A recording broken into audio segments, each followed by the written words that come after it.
Ele é um pouco muito bem, vai ser quando eu ver um dia que ele está. Hoje eu já estou contando com o sistema de imagem, o mesmo tempo que eu já vi de imagem pacientes que começam a ganhar caminho. Bem, o relatório de curso foi pesquisado no Grande Figura do País, jornalistas, a saber. Diz o nome. E eu mandei a paciência dele. E ao mesmo tempo, como orientador do cabelo da cresce, vai de introdução até a conclusão, com o tema doença de rica aguda de pacientes menores de 5 anos de idade. Bem, e o trabalho que eu tenho curso vai de introdução até a conclusão. Sem mais nada, vamos na introdução. Bem, segundo a Organização Mundial da Saúde, a doença de rica aguda constitui a segunda principal causa de morte em crianças menores de 5 anos de idade, embora sejam evitáveis e tratáveis.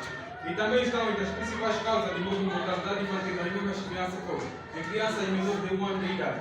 Isso constitui um dos mais graves problemas na saúde pública global, com aproximadamente 1 milhão e 700 milhões de casos e 525 milhões na infância.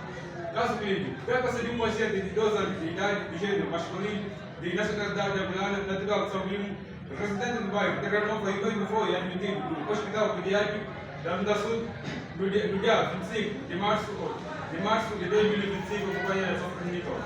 E o médico de serviço solicitou exames complementares, diagnóstico, reação final, hemograma, VS e plasmose. Hipótese de diagnóstico, doença diarreica aguda de etiologia viral.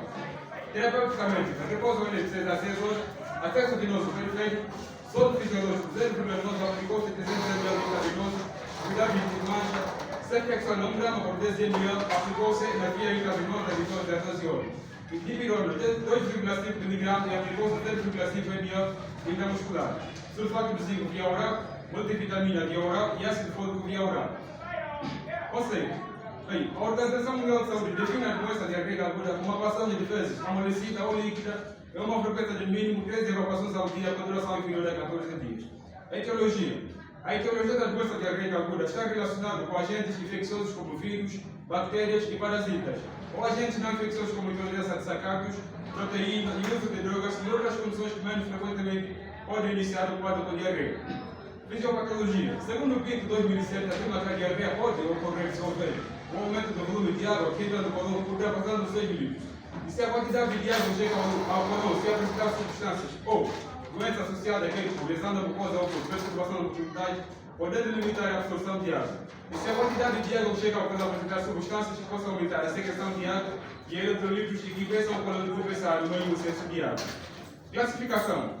Existem várias classificações de doença diarreica aguda. Segundo o aspecto das fezes, pode ser diarreia aguda aquosa, diarreia aguda com sangue, pode ser diarreia aguda persistente. Fatores de risco. No entanto, alguns comportamentos podem colocar as pessoas em risco de aceitar a contaminação crônica. Consumo de alimentos sem conhecimento da procedência do preparo e armazenamento, condições desfavoráveis de gestação, má nutrição materna, baixo peso adolescente, nome precoce, contaminação fecal de água e alimentos, falta de orientação adequada ao uso desumano. Transmissão. A transmissão pode ser direita e indireta. Transmissão indireta pelo consumo de água e alimentos contaminados, contato com objetos contaminados como por exemplo, utensílios de cozinha, acessórios de banheiro e equipamento hospitalar. Transmissão indireta pelo contato com outras pessoas por meio das mãos contaminadas, contato com objetos contaminados e contato de pessoas com animais. Sinais e sintomas. Os sinais e sintomas das doenças diarreicas agudas são cólicas abdominais, dor abdominal, febre, sangue ou muco nas fezes, náuseas e vômitos.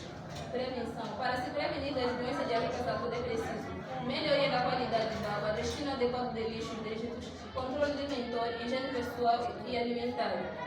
Cuidados da enfermagem e receber o paciente, acomodar o paciente, reconhecer os sinais de desidratação, preparar e administrar a solução de reidratação oral, praticar medidas de higiene pessoal e domiciliar, lavagem adequada das mãos, tratamento da água, higienização dos alimentos, procurar tranquilizar o paciente e a sua família, administrar antibióticos se for causada por bactéria, mas obedecendo a prescrição médica, controle das doenças diarreicas a fim de prevenir a desidratação, controle das doenças prevenidas por imunização, acompanhamento pelo cartão da criança.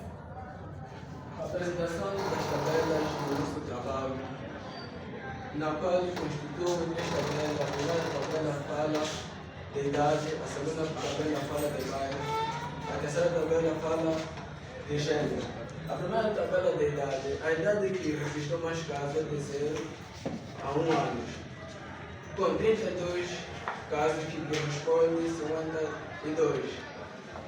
A idade que registrou menos casos é de 4 a 5 anos, que registrou 10 casos, que 10 casos que correspondem a 16. Chegamos à conclusão que a doença da garganta aguda é uma doença clínica de fácil diagnóstico e de tratamento relativamente simples. O atraso no seu reconhecimento e na instituição da terapia adequada é responsável pela maioria das complicações de morte em crianças com essas condições. No entanto, podemos dizer que os objetivos preconizados foram atingidos e demonstrou com objetividade o dever de compreender a real situação da patologia, mencionou os sinais e sintomas e descreveu o caso clínico de um paciente menor de 5 anos de idade assistido no Hospital Pediátrico da Nação. Isso vai com o nosso muito obrigado.